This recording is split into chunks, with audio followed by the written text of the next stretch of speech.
Every single morning when your eyes open, a war begins. The battle isn't against people, bills, or deadlines. It's against distraction, doubt, and delay. The moment you wake up, something inside you says, check your phone. But that's not just a habit, that's a spiritual tug of war. Because the truth is, whoever owns your first hour owns your peace. The first thing you give your attention to determines what you carry through the day. Most people don't realize how sacred those first minutes are. You can either start your day reacting or creating. You can either rush into the world's noise or rest in God's voice. The first hour is when your spirit is fresh, your mind is open, and your focus is unshaped. If you let the world speak first, it'll shape your mood. But if you let God speak first, He'll shape your mindset. You're not just waking up.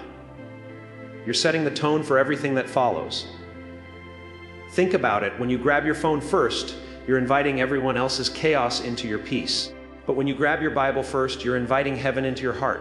The world teaches you to rise and grind, but God says, rise and seek. Because no matter how busy you are, the moment you start your day with Him, you anchor your strength in something eternal. You're not preparing for the world, you're preparing for victory. The enemy doesn't need to destroy you, he just needs to distract you early. If he can fill your morning with confusion, the rest of your day will crumble on its own. That's why the first hour matters. It's not just a schedule, it's a shield. You can't fight spiritual battles on an empty spirit.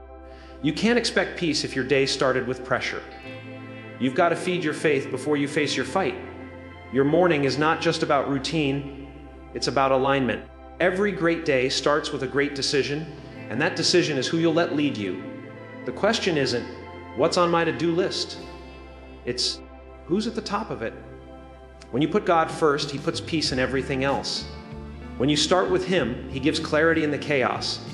You're not asking Him to fix the day, you're asking Him to fill it.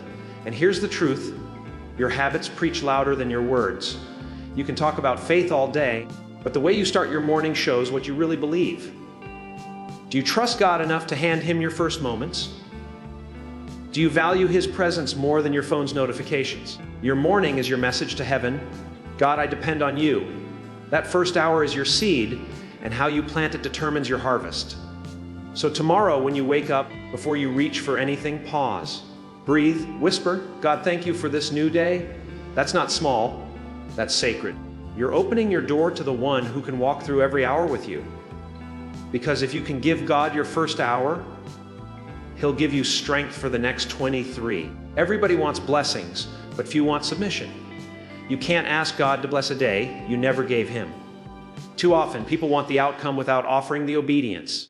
They want success but skip surrender. You can't plant nothing and expect a harvest. God can only bless what you bring to Him. That means your plans, your worries, your goals, all of it. You've got to hand Him the blueprint before He builds the blessing. We tend to live like we're in control, mapping out every moment and asking God to co-sign our decisions. But God's not your business partner, He's your foundation. He's not looking for perfection, He's looking for presence. When you bring your day to Him, even your chaos becomes construction material. He'll take your broken pieces and build purpose out of them. But if you never invite Him into the plan, you'll keep wondering why it keeps falling apart. You see, God blesses what's surrendered, not what's stubborn. When you start your morning saying, God, here's my schedule, but Your will first, that's not weakness, that's wisdom. Because He can see the traffic you can't, the delays you don't expect, the opportunities you didn't know existed. You can't direct what only the divine can design. Hand it over early, and you'll walk lighter through the day. Too many of us treat prayer like a last resort instead of a starting point. We wait until everything goes wrong before we say, Lord, take it. But what if you gave it to Him before it went wrong? What if instead of reacting in panic, you prepared in prayer? God isn't waiting to fix your mess. He's waiting to be invited into your morning. He can't bless what you hide. He can only multiply what you surrender. Bringing your day to God doesn't mean everything will go smoothly. It means you'll go strongly. You'll have a strength that doesn't come from caffeine or confidence, but from connection. When you walk with God, even your detours have direction. What looked like delay becomes development. What felt like rejection becomes redirection. But you'll never see that if you don't bring your day to Him first. And don't think you have to be perfect to approach Him. God isn't expecting performance. He's expecting honesty. Come to Him as you are, tired, unsure, frustrated, and say, God, I don't have it all together, but I trust you with it. That's when His favor shows up. That's when peace fills your path. He doesn't bless the fake version of you. He blesses the real one who still believes. So when you wake up, don't start with the world's agenda. Start with surrender. Lift your plans, your schedule, your struggles, and place them in His hands. Because when you bring it to God first, He'll bring it to life better than you ever could. There's a reason why the morning feels lighter. It's because your spirit hasn't been contaminated yet.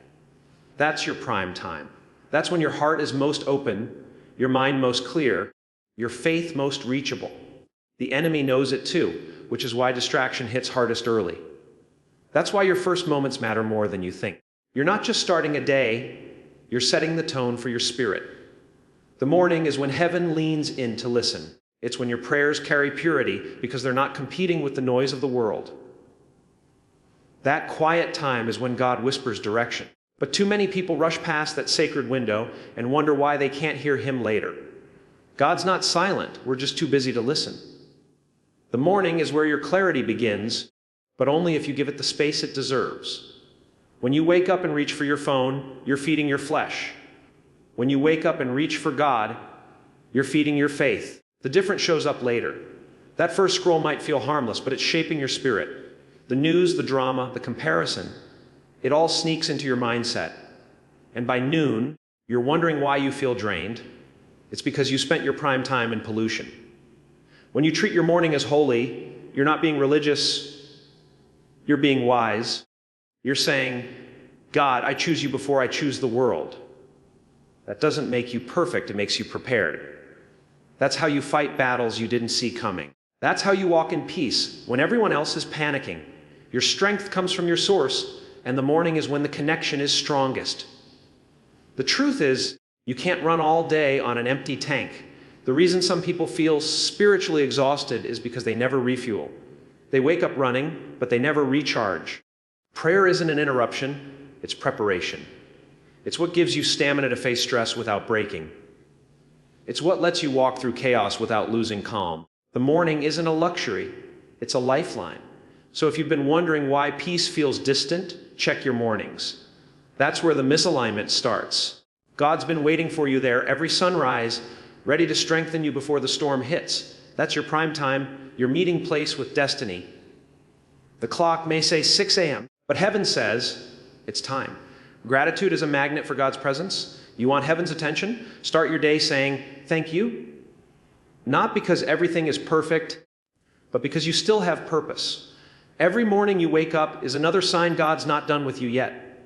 But too many people open their eyes and start counting problems instead of blessings. Gratitude doesn't ignore reality, it reframes it. It tells your storm, you won't define my spirit today. When you start your day with gratitude, you change the entire spiritual atmosphere around you. Problems lose their power when you focus on what's still working. It's easy to see what's missing, but gratitude teaches you to see what's miraculous. You may not have all you want, but you've got more than you think. You've got air, life, potential, and God's mercy. And that's already enough to say, thank you. Gratitude is not about pretending life's perfect. It's about recognizing that God is still faithful. When you thank Him for what you have, you prepare your heart to receive what's next.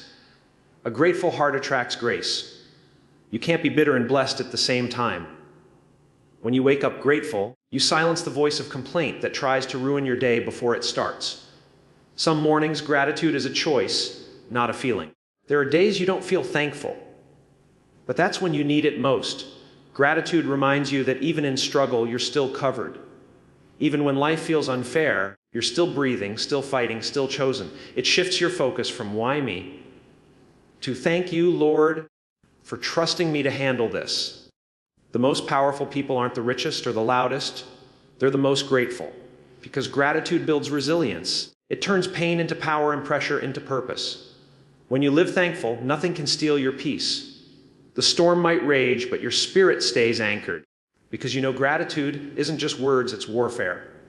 Every sunrise is an invitation to appreciate what you still have. God doesn't need your perfection. He desires your perspective. A thankful heart says, God, you're still in control, even when life feels out of it. Gratitude tells heaven you're ready for more. Because when you thank God for what's small, He can trust you with what's greater. So when you wake up tomorrow, don't start with a complaint. Start with a confession of gratitude. Whisper, God, thank you for this breath, for this chance, for this moment. It's simple, but it shifts everything. Because the moment you choose gratitude, heaven starts moving on your behalf. Every morning, the world wakes up chasing something: success, love, approval, or validation. But very few wake up chasing the one who holds all of it in his hands.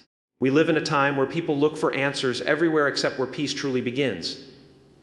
You can ask Google, you can ask friends, you can even ask your feelings. But only God knows the route that leads to fulfillment. When you wake up and seek Him before you seek direction, you align your steps with divine wisdom, because He sees what's ahead long before you do. You don't need to have every answer. You just need to start your day connected to the one who does. When you seek God first, confusion begins to lose its grip. The fog in your mind starts to clear because His word lights your path. You stop rushing through life trying to make things happen, and instead you walk knowing He's already made a way. There's something powerful about beginning your morning saying, Lord, I don't know what today brings, but I trust that you do. People often say, I'll pray when I have time, but that's like saying, I'll breathe when it's convenient. Seeking God isn't a luxury, it's survival. You can't expect clarity from a world built on confusion. You've got to go to the source that never changes. The moment you make Him your first conversation, the rest of your conversations gain direction. The moment you seek Him first, you stop living reactive. You start living intentional. Sometimes the reason we feel stuck is not because God is silent, but because we're seeking substitutes. We ask everyone else what to do before we ask Him. But people can only give opinions. God gives revelation. When you seek Him first, you avoid unnecessary detours. He knows the doors you shouldn't walk through, the people you shouldn't trust, the opportunities that look good but lead to destruction. He'll protect you from what you thought you wanted. Seeking God first doesn't mean you'll always understand everything. It means you'll have peace even when you don't. There's a calm that comes from surrendering control. It's saying, God, I don't know how this ends, but I know you hold the ending. That kind of faith isn't built overnight. It's built every morning in quiet rooms before the world wakes up. When you start your day with God, He gives you discernment, the ability to sense what's right even when logic says otherwise. He trains your spirit to recognize His nudge, His whisper, His warning. That's the advantage of seeking Him early. You don't just react to life, you respond with purpose. You don't chase answers, you walk with the answer. So before you open your laptop, before you scroll, before you text, open your heart. Whisper, Lord, lead me. Because when you seek God before you seek answers, you'll find peace before you find progress. And that peace will become the fuel that carries you through everything else. Motivation fades. It's a spark that comes and goes depending on how life feels. But discipline, that's what keeps the fire burning when everything else turns cold. Discipline says, even when I don't feel like it, I'll still show up. It's easy to seek God when life feels good, but real power shows up when you seek Him in exhaustion, in disappointment, in the quiet where your feelings don't match your faith. That's where growth lives, not in the excitement, but in the endurance. We live in a culture that worships feelings. I'll pray when I feel inspired. I'll read when I feel moved. I'll trust when I feel peace. But faith doesn't wait on feelings. It acts despite them. Discipline says, I'll do it anyway. Because God isn't impressed by what you feel like doing. He's honored by what you choose to do when it's hardest. The greatest warriors of faith didn't always feel strong. They just stayed consistent. There are mornings when you'll wake up tired, unmotivated, and spiritually dry. That's not a sign to quit. That's a sign to press in. Discipline is choosing prayer over procrastination. It's choosing focus over frustration. You might not feel the fire every day, but that doesn't mean the flame is gone. It just means you're being refined. You're learning to love God not for the moments of emotion, but for the power of devotion. Discipline doesn't shout, it whispers. It shows up quietly every morning, building strength in secret. It's the hidden work that no one claps for, but heaven takes notice of. When you choose to pray instead of scroll, When you open your Bible instead of your inbox, you're telling God, I'm serious about you. That's how your spirit becomes unshakable, through daily obedience. Some people wait for the right mood to connect with God, but discipline creates the mood. When you keep showing up, eventually your heart catches up to your habit. That's when faith becomes lifestyle, not emotion. That's when consistency turns into power. And that's when you start to realize the strength you were waiting to feel only comes after you decide to move. Discipline is proof of trust. It says, God, even when I don't see results, I'll still seek you. It's not glamorous, but it's sacred. Because while others depend on hype, you're building holiness. You're not driven by inspiration, you're driven by instruction. And that's the difference between those who last and those who fade. So stop waiting for the feeling. Build the foundation. Seek Him when you're tired, when you're busy, when you're unsure, because discipline is what carries your faith when motivation runs dry. And that's where real strength is born. Every day begins with a choice: chaos or clarity. The way you start your morning writes the emotional script for the rest of your day. If you wake up in a rush, the whole day feels like a race. If you wake up in worry, the whole day feels heavy. But when you wake up in worship, peace follows you wherever you go. That's not coincidence. That's the power of mindset shaped by morning habits. Your morning is the steering wheel of your day. You can't expect to drive in peace if you start in panic. The first hour of your day is when your thoughts are most impressionable. That's why the enemy loves to attack you early with fear, distraction, and negativity. He knows if he can pollute your mindset, he can weaken your momentum. But if you guard that first hour, you guard your entire atmosphere. The mind is like soil. Whatever you plant first grows fastest. So what are you sowing into your mornings? Anxiety or assurance? Comparison or confidence? You can't plant frustration and expect faith to bloom. You've got to feed your spirit something that will grow into strength later in the day. That's why prayer isn't just spiritual. It's psychological. It resets your brain before the world rewires it. Some people think prayer is only for problems, but it's actually for preparation. When you start your morning with prayer, you're building mental armor. You're saying, I choose peace before problems appear. That decision alone changes everything. Because when storms come, you don't react emotionally, you respond spiritually. Your morning didn't just set the mood, it set your mindset. It's easy to underestimate how powerful small habits are. 10 minutes of prayer can do more for your focus than an hour of scrolling. A single verse can shift your perspective faster than any motivational quote. The mind follows whatever it's fed most. That's why seeking God early isn't about religion, it's about reality. It's what gives you stability in a world built on chaos. When your mindset is anchored in God, you stop living by circumstance. You start living by conviction. Peace doesn't depend on what happens around you. It depends on who's leading you from within. Every morning is your chance to reset that alignment, to remind your thoughts who's in control, to let faith, not fear, be the loudest voice in your head. So when you wake up tomorrow, treat your morning like a meeting with destiny. Because the moment you give God your thoughts, He gives you His perspective. And once your mindset shifts, your entire day follows. The greatest threat to your purpose isn't destruction, it's distraction. The devil doesn't need to make you sin to stop your growth, he just needs to make you busy. He'll fill your day with noise until you no longer notice God's voice. Every notification, every call, every scroll is designed to keep your focus divided. Because if the enemy can't make you bad, he'll make you busy. We live in a distracted generation. Our hands are full, but our hearts are empty. We wake up with energy, but waste it on everything except what matters. The first 30 minutes of your morning determine who's in charge, your phone or your faith. Distraction doesn't always look dangerous. Sometimes it looks normal. But that's what makes it powerful. It feels harmless until you realize it's been robbing your peace. You can't hear God clearly when your mind is cluttered. His voice isn't loud, it's gentle, still, steady. That's why silence is sacred. But silence is also rare.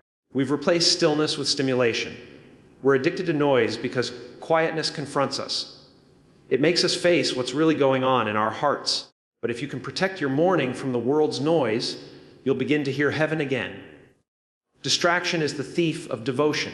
It pulls your eyes off what's eternal and traps you in what's temporary. It convinces you to chase what doesn't matter while neglecting what does.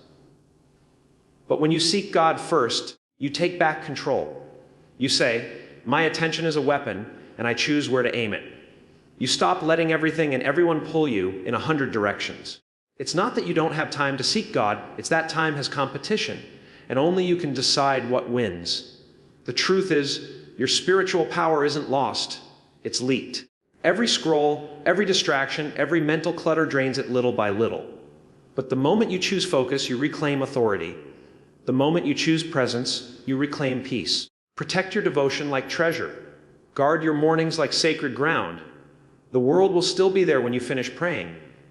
But if you skip that moment, you'll spend the rest of the day trying to find peace you could have received early. Devotion isn't about length, it's about priority. God doesn't need an hour. He needs your attention. So tomorrow, before the noise begins, find your stillness. Turn down the world's volume and turn up your faith. Because distraction may chase you, but devotion keeps you grounded. And that's where your power lies. You don't have to start your morning overwhelmed. You don't have to wake up and instantly feel like you're behind. Life will always give you reasons to panic, deadlines, bills, uncertainty. But panic doesn't solve anything. Prayer does. Prayer resets your heart before pressure resets your peace. It's not just a religious act, it's a release. Every time you pray, you're letting go of what's too heavy for you to carry. That's why prayer first thing in the morning isn't optional. It's oxygen for your soul.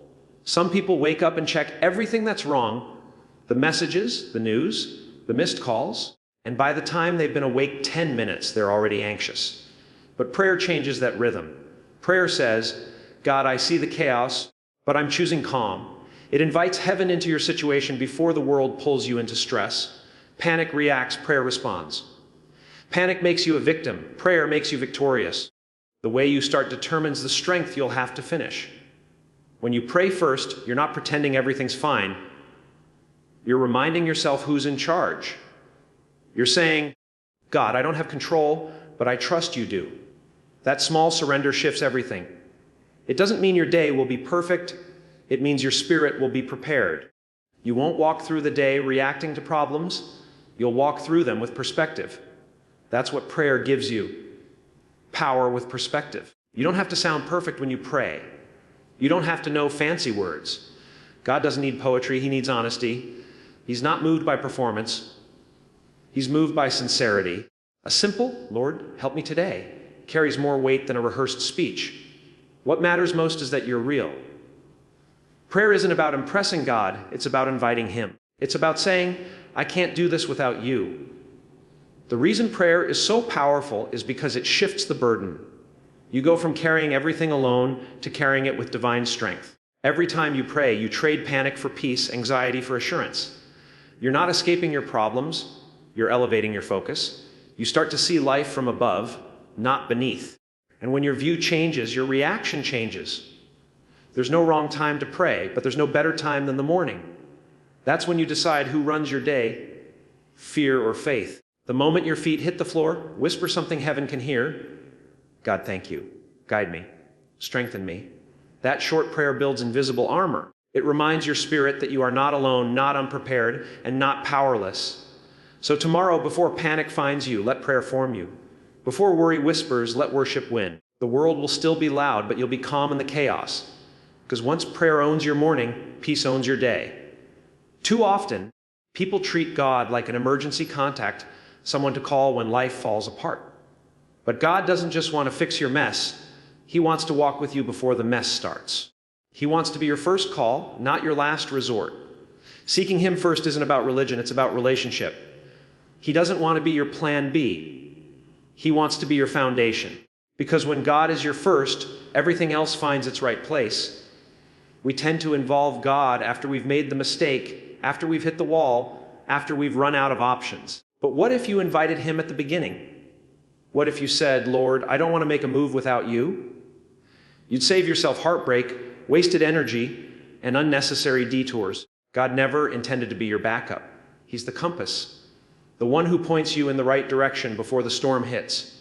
When you seek God first, you start to notice something: peace before progress. He steadies your heart before he speeds your steps. It's not that he doesn't want to bless you fast, he just wants to build you strong. He knows that if you're not spiritually ready for the blessing, it'll become a burden. So he works on your roots before your results. That's why early connection matters. It grows you before it grows what's around you. People often wonder why things fall apart when they seem to be going well. It's because they built their day or their life without involving God in the blueprint. Anything built without God requires your strength to keep it standing. But anything built with God stands even when you don't. He doesn't want to be called only in crisis. He wants to be consulted in calm. Because when you start with Him, you stay with peace. When you make God first, you're not losing control, you're gaining clarity. You start to sense what's meant for you and what's not. You stop chasing what's shiny and start following what's sacred. The world might call it faith, but it's also strategy. Because when you're guided by God, you move with purpose. You stop wasting time trying to fix what He never told you to start. You can always tell who puts God first by how they handle pressure. When storms come, they don't collapse, they stand. Because they didn't build their peace on conditions. They built it on connection. They don't wait for everything to fall apart to remember God. He's already woven into their every decision. That's the power of making Him your priority, not your plan B. So stop waiting for crisis to get close to Christ. Let Him be the first voice you hear, the first hand you reach for, the first name you call. Because when God becomes your first, you'll realize you don't need a backup plan when you've got a divine one. Peace doesn't just happen, it's chosen. Every morning, you get to decide whether to live from panic or purpose. You can't always control the storm, but you can control your spirit.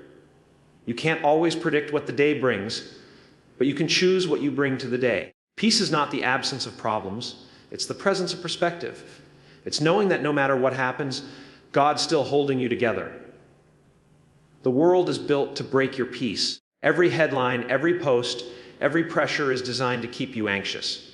But peace isn't something you stumble into, it's something you fight for. And it starts first thing in the morning. When you wake up and guard your thoughts, when you speak truth over fear, you're building a wall around your heart. You're saying, not today, anxiety. My peace is protected. Peace begins when you stop feeding panic. Stop letting every voice and every worry dictate your emotions. You can't hear God's whisper if you're tuned into the world's noise. Sometimes the most spiritual thing you can do is silence the chaos. Turn off the noise, breathe, and remind yourself, I'm safe in His hands. Because you can't walk in peace if your focus is scattered. The key to peace is not escape, it's presence. You don't need to run away from the world. You just need to walk closer with God. He doesn't remove the storm. He gives you stillness in the middle of it. That's the kind of peace that confuses people. They see your situation and wonder how you're still calm. It's because your peace doesn't depend on your surroundings. It depends on your source. Peace takes practice. It's not automatic, it's intentional. You have to wake up and decide, I will not let fear rule me today. That's not denial, that's discipline. Because peace doesn't mean you're blind to reality, it means you're anchored to truth. It's not the absence of struggle, it's the presence of stability. When peace becomes your posture, everything changes. You respond differently, you listen better, you breathe deeper. People who live in peace don't need to prove anything. They know God's already working behind the scenes. And that quiet confidence becomes their strength. So when you wake up tomorrow, make your first declaration, I choose peace. Not because life is easy, but because God is faithful. You may not control the day, but you can control your spirit. And once peace becomes your choice, chaos loses its power. Feelings are unpredictable. They shift like the weather. One morning, you wake up hopeful. The next, you wake up heavy. That's why you can't build your life on feelings. You've got to build it on faith. Feelings may say, you're done. But faith says, you're just getting started. Feelings may say, you can't handle this. But faith says, God's strength is made perfect in weakness. Every morning, you've got to choose which voice gets authority, your emotions or your belief. Faith is not denial, it's defiance. It doesn't pretend things aren't hard, it declares that hard things won't win. When life feels uncertain, faith says, God, I still trust you. That's the decision that separates the defeated from the determined. Because feelings are temporary visitors, faith is an eternal foundation. When you seek God first, you stop letting moods manage your mission. Your emotions can lie to you.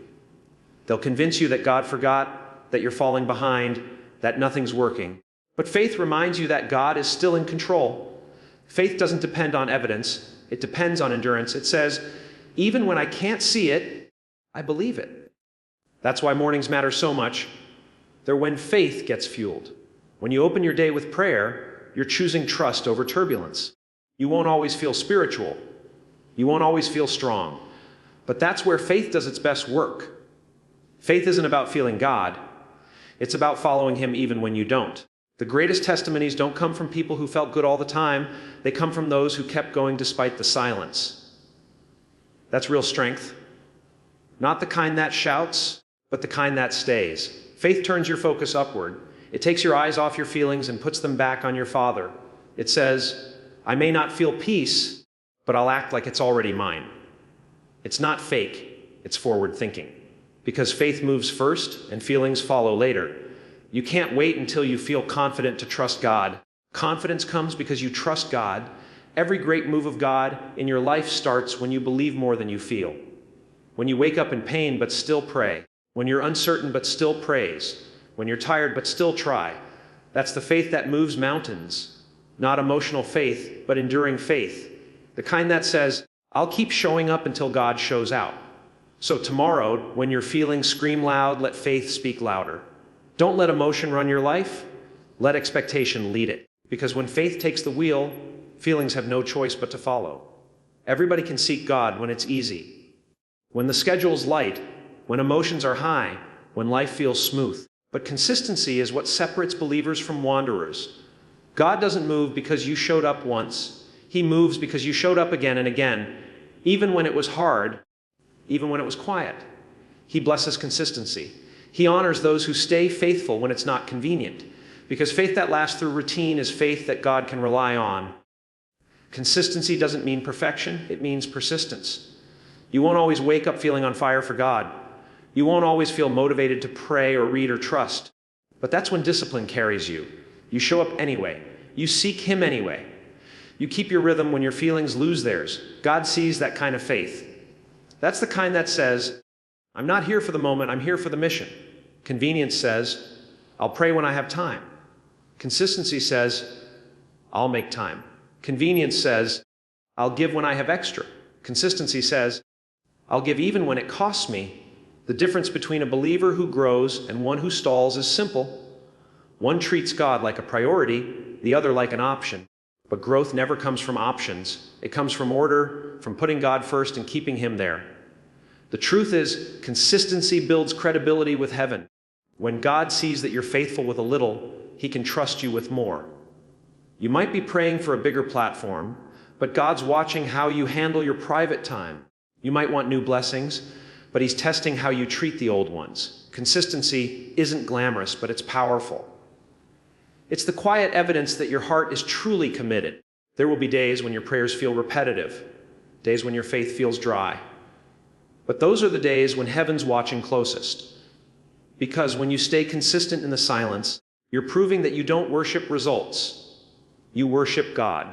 You're proving that your faith isn't built on convenience, but on conviction. Every great thing in life grows through consistency.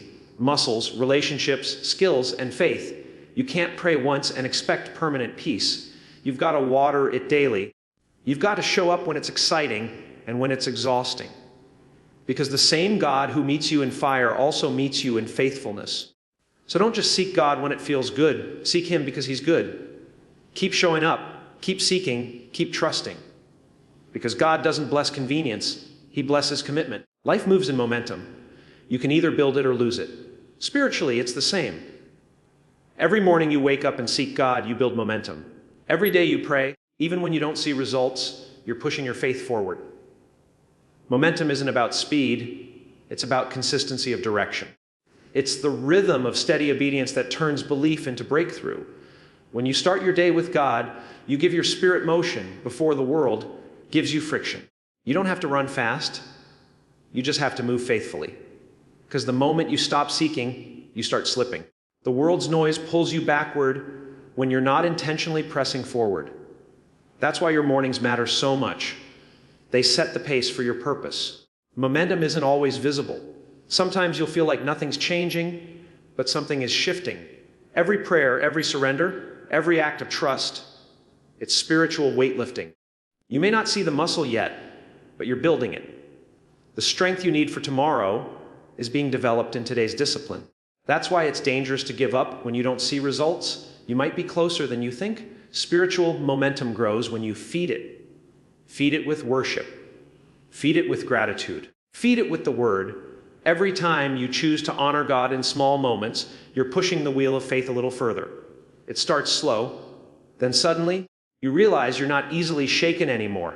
The same situations that used to break you now barely move you. That's not luck. That's spiritual strength. People often pray for miracles, but miracles are born in momentum. God doesn't just reward big faith, He rewards sustained faith. The kind that keeps moving, keeps believing, keeps trusting when everything says stop. When you refuse to lose spiritual motion, you become unstoppable in the spirit. Because even if life hits you hard, your faith keeps rolling forward. Momentum makes obedience easier. When your spirit's in rhythm, prayer becomes your reflex. Gratitude becomes your habit. Trust becomes your language. You stop forcing faith. You start flowing in it. That's when peace becomes your normal state, not a temporary feeling. That's when God can start doing through you what used to intimidate you. So wake up and keep your motion. Don't let distractions drain your drive. Stay faithful in the flow. Because once spiritual momentum builds, even your hardest days can't break your pace. How you start determines how you stand.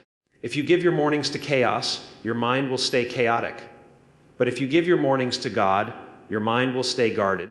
Your morning is spiritual real estate. Don't let the enemy rent it for free.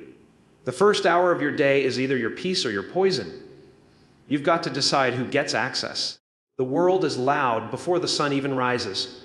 Notifications, worries, distractions, they compete for your attention before you've even found your footing. That's why protecting your morning is an act of war.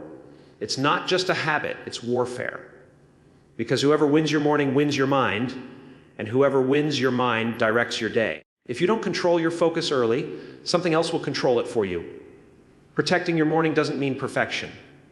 It means purpose. It means saying, before I talk to anyone, I'll talk to God. It means opening your Bible before you open your feed. It means breathing before scrolling, praying before planning. Those small decisions might not feel spiritual, but they build sacred structure.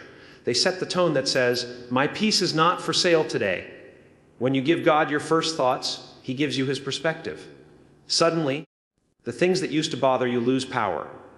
The chaos still exists, but it doesn't consume you, because your peace is already set. You've already decided how you'll respond before the world gives you a reason to react.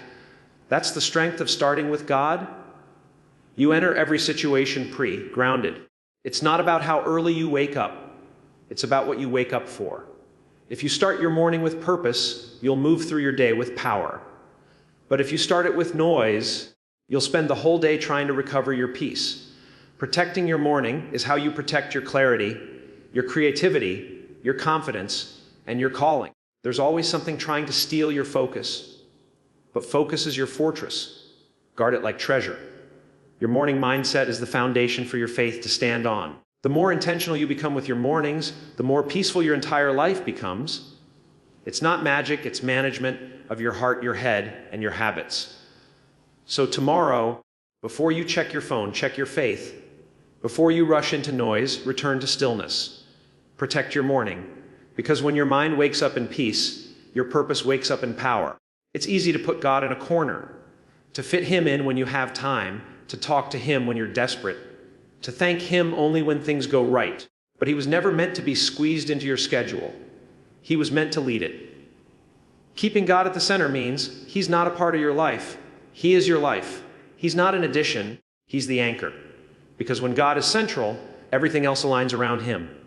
When God is in the center, your priorities shift. You stop chasing applause and start chasing peace. You stop asking, what do I want?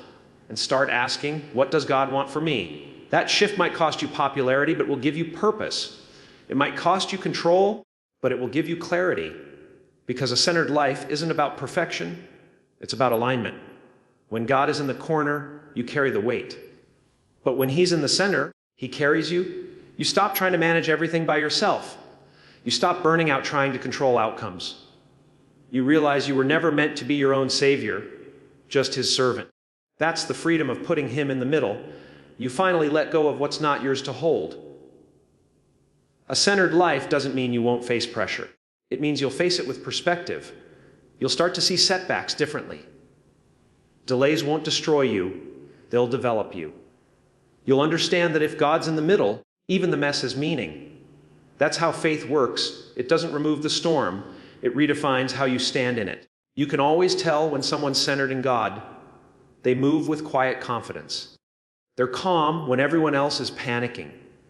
They're steady when everything's shaking. Because their peace isn't built on people or possessions, it's built on presence. When God is central, life stops being random. Every step, every moment starts carrying purpose. Centering God isn't a one-time decision, it's a daily realignment. Every morning, you have to remind yourself, Lord, be at the center again today? Because the world keeps trying to push Him to the side. But the more you bring Him back, the stronger your foundation becomes. Life may still twist and turn, but your anchor holds. So don't let God sit in the corner of your life. Give Him the center. Let Him lead your mornings, your moments, your moves. Because when He's in the middle, you'll never fall apart at the edges.